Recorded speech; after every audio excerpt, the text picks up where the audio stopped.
नमस्कार बच्चों, मैं प्रेम विद्या मंदिर हिंदी हाई स्कूल से लीलामीन कक्षा 10 क्षितिज भाग 2 का काव्यखंड का पाठ 6 नागार्जुन द्वारा रचित यह दंतुरित मुस्कान पार्ट 2 समझाऊंगी। तुम मुझे पाए नहीं पहचान, देखते ही रहोगे अनिमेष, थक गए हो आँख लूने पे।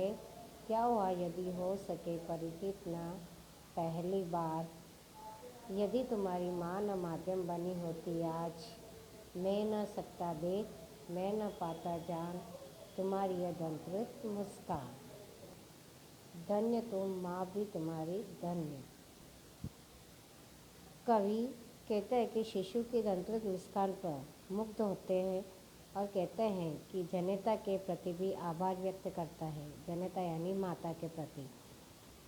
कवि कहते हैं कि जो तुम अपलक दृष्टि से मुझे पहचानने का प्रयास कर रहे हो, इस प्रयास में तुम थक गए लगते हो, अतः मैं अपनी दृष्टि इधर से हटा लेता हूँ। कोई बात नहीं, जो तुम पहली बार में पहचान न पाए। तुम्हारी माँ यदि माध्यम न बनती तो मैं न तुम्हारी मुस्कान देख पाता, न ही उसकी मधुरता का अनुभव कर पाता। और तुम और तुम्हारी जननी या तुम और तुम्हारी माँ दोनों धन्य हो, और मैं तो तुम्हारे लिए पराया हूँ, अन्य हूँ और कोई नहीं। यानी मैं दूसरा प्रवासी, चीर प्रवासी, यानी मैं दूर का लंबा प्रवासी हूँ, मैं दूसरा हूँ, कोई अन्य हूँ। इस तरह कवि कहता है।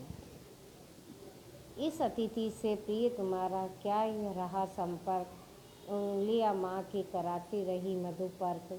देखते तुम इधर कनखी मार, और होती जबकि आंखें चार, तब तुम्हारी दंतुरित मुस्कान मुझे लगती बड़ी ही छविमार।